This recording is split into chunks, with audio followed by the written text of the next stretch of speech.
Selamat datang di Alur Donghua. Kali ini Mimin akan cerita alur cerita novel Again the Sky Supreme. Sebelum lanjut jangan lupa, untuk subscribe ya. Setengah jam kemudian, sebuah perahu roh melewati lautan awan, turun dari langit, dan akhirnya menggantung di atas pagoda ruang waktu. Di Lingzhu, Tang Xin tinggi dan anggun, dan Shen Subing, Shen Wende, dan Shen Qingfeng berhenti di belakangnya dengan hormat. Tan Yun ada di akhir. Lingzhu menarik perhatian ribuan murid di tempat seni bela diri. Semua orang mengangkat kepala mereka dan tidak mengenal Tang Xinying, tetapi ketika mereka melihat penampilan hormat Shen Subing di belakangnya, mereka tidak berani menatap langsung ke arah Tang Xinying lagi. Murid, hormat kepala. Para murid berlutut satu demi satu, dengan suara nyaring.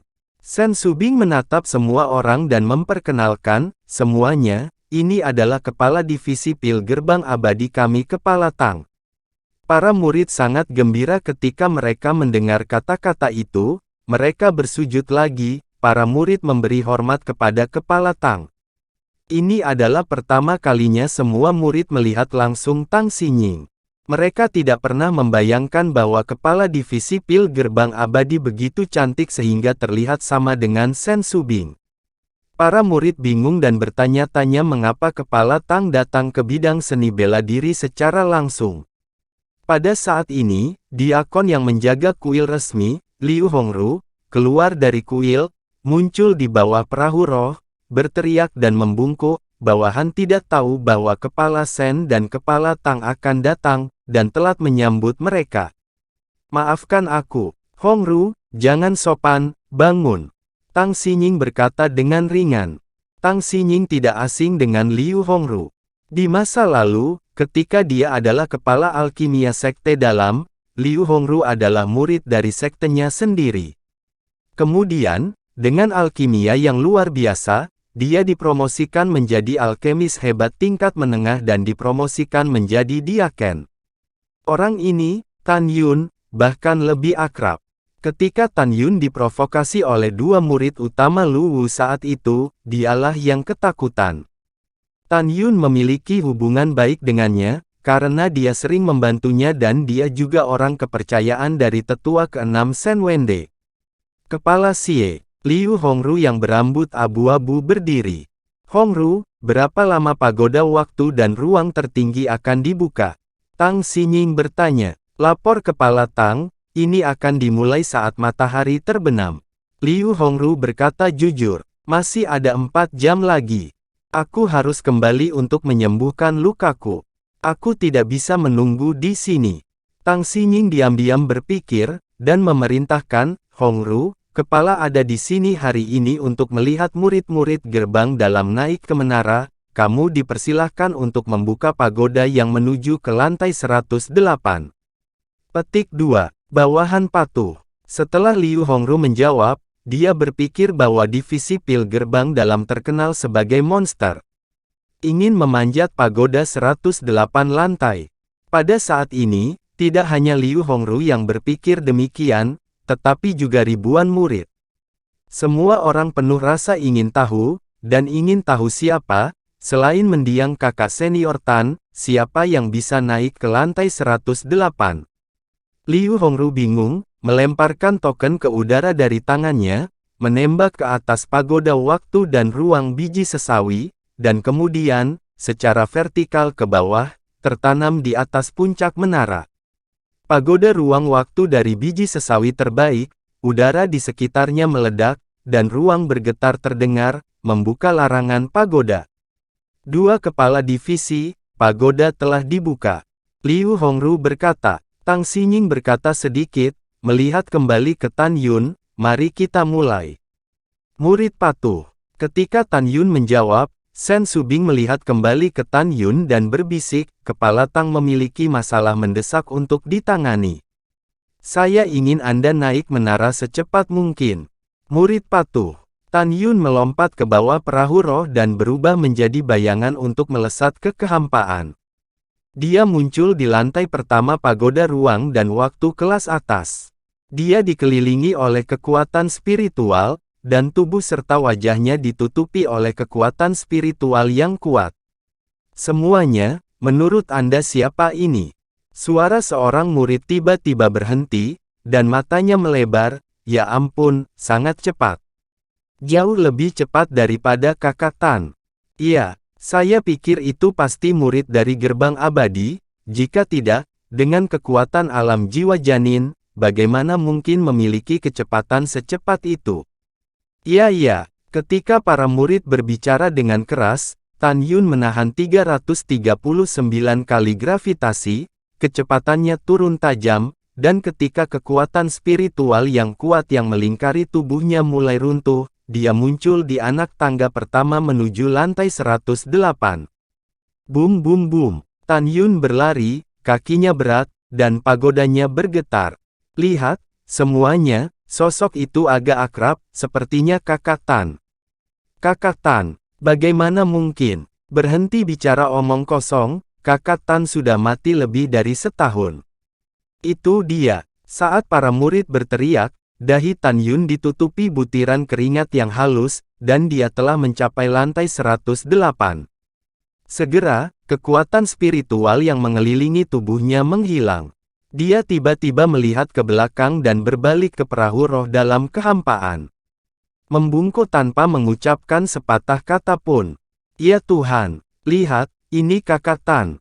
Ini Kakak Tan benar-benar. Iya. Bagaimana situasinya? Kakak Tan sudah mati. Apa yang terjadi? Bagaimana Tan Yun bisa menjadi begitu kuat sekarang? Kakak Tan kembali dengan kuat, tapi itu hal yang hebat. Dengan kekuatan kakak senior Tan, 11 bulan kemudian, dia harus memenuhi syarat untuk memenangkan peringkat naga. Itu benar, pada saat itu, kakak senior Tan pasti akan memandang rendah para lawan, dan mengalahkan dengan mudah. Hehehe, pikirkanlah dan bersemangatlah. Ribuan murid, seolah-olah mereka telah melihat hantu, berteriak dengan panik, keterkejutan mereka. Sulit bagi mereka untuk percaya bahwa Tan Yun, yang kembali hidup, tidak hanya kembali, tetapi juga semakin kuat. Dan menaiki pagoda 108 lantai tanpa cedera. Melihat ke bawah pada murid-muridnya, Sen Subing membatin, Tuhan memberkati saya. Tan Yun tidak mati. Sekarang Tan Yun, yang menciptakan sejarah untuk divisi pil kita, telah kembali. Ketika semua murid mendengar ini, mereka semua memandang Tan Yun dan berteriak serempak, hormat kakak senior Tan. Kamu saudara dan saudari, kamu tidak harus sopan. Tan Yun mengepalkan tinjunya dari kerumunan. Pada saat ini, Tang Xin Yingyu mengangkat tangannya sedikit, dan para murid segera terdiam.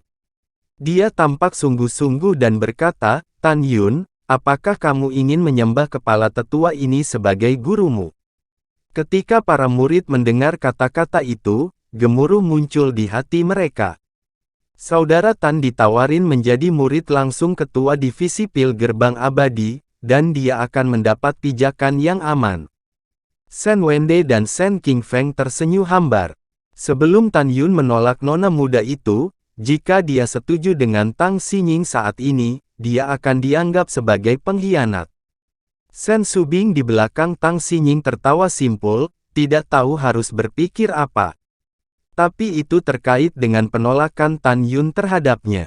Tan Yun berjalan menuju Tang Xinying, berlutut dan berkata, terima kasih atas bantuan kepala tetua. Tetapi sebelum muridnya memasuki sekte Huang Fu Shengzong, saya sudah memiliki seorang guru. Tanpa menunggu kata-kata Tan Yun, Tang Xinying tersenyum dan berkata, tidak apa-apa, kepala tetua ini tidak keberatan. Kepala tetua, sebelum murid menyetujui guru telah mengatakan bahwa murid tidak diperbolehkan untuk mempunyai guru lagi, jadi murid tidak bisa memujamu sebagai guru. Tan Yun tampak tulus. Setelah mendengarkan, Sen Subing tidak bisa menahan senyum di matanya yang indah, itulah karakter Tan Yun. Hal yang sama berlaku untuk Sen King Feng dan Sen Wende. Kalau begitu, kepala tetua ini ada keperluan mendesak. Tang Xinying juga tersenyum, tetapi raut kekecewaan di matanya, bangun. Kepala terima kasih. Tan Yun bangkit. Mari kita bicarakan, hadiah apa yang kamu inginkan? Selama ketua memilikinya, ketua setuju. Kata Tang Xinying. Ketua, muridnya menginginkan api. Tan Yun berkata tanpa ragu-ragu. Tang Xinying menunjukkan ekspresi kaget, kepala tetua untuk saat ini tidak punya. Anda dapat mengubahnya. Tan Yun berpikir bahwa di masa depan, Shen Subing pasti akan melamar posisi penatua untuk Shen Qingfeng di depan Tang Xinying. Oleh karena itu, Tan Yun ingin Shen Qingfeng dipromosikan menjadi penatua, dan berkata, "Kepala, murid adalah murid Taman Pengobatan Lingshan, jika tidak dengan budidaya dia konsen, tidak akan ada murid hari ini. Saya mohon Anda untuk menghadiahi dia Ken-sen dengan hadiah dari muridmu." Bocah bau, jangan untuk orang tua ini, jangan main-main. Shen Qingfeng segera berkata. Tan Yun menutup telinga terhadap Tang Xinying dan berkata, "Tolong setuju." "Yah, kepala ini setuju." Tang Xinying tidak bisa membantu tetapi melihat Tan Yun sedikit memohon. Tidak banyak orang yang mengorbankan diri dengan cara ini. Ketua, jika tidak ada yang lain, muridnya akan pergi dulu. Tan Yun sangat ingin memasuki pagoda 108 lantai untuk memurnikan embrio pedang. "Iya." Setelah Tang Xinying menjawab, Tan Yun berjalan langsung masuk ke gerbang menara, dan segera menara menutup perlahan. "Qingfeng, mari kita bicarakan, hadiah apa yang kamu inginkan?" Tang Xinying tersenyum sedikit. Tanpa menunggu Shen Qingfeng berbicara, Shen Subing memimpin dan berkata, "Kepala, orang yang ingin membunuh Tan Yun lebih dari setahun yang lalu adalah tetua ketiga Pang Xiyuan. Sekarang Pang Xiyuan sudah mati, dan murid-muridnya untuk sementara tidak diawasi. Qingfeng merawat Tan Yun dengan ikhlas, dan dia juga seorang alkemis hebat tingkat menengah. Bawahanmu mendesakmu untuk membiarkan Qingfeng mengambil jabatan tetua ketiga untuk sementara." Shen Subing melihat Tang Xinying tenggelam dalam pikirannya. Ketika dia khawatir Tang Xinying tidak akan setuju, Tang Xinying akhirnya berbicara. "Seorang murid jenius seperti Tan Yun berasal dari kebun obat Lingshan. Dia konsen telah berkontribusi banyak. Kepala ini mengumumkan bahwa mulai sekarang, Shen Qingfeng untuk sementara akan mengambil alih jabatan tetua ketiga divisi pil gerbang dalam." "Terima kasih kepala." Shen Qingfeng membungkuk dalam kegembiraan.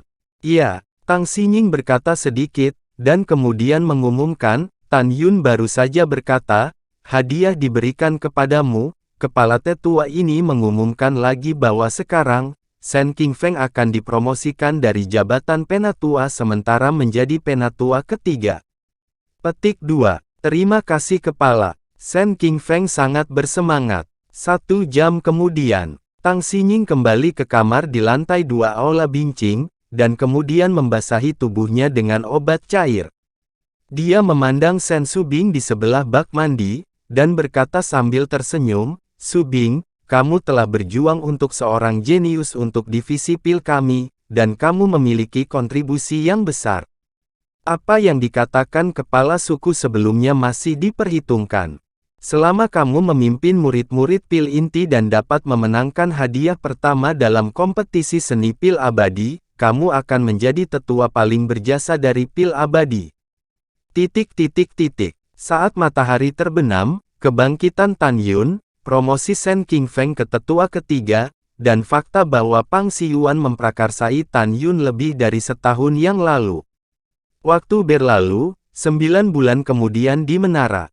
Tan Yun duduk bersila. Pada saat ini, api Hongmeng di depannya telah menelan api dari sub-zone tingkat rendah, Purple Profound Crow Flame.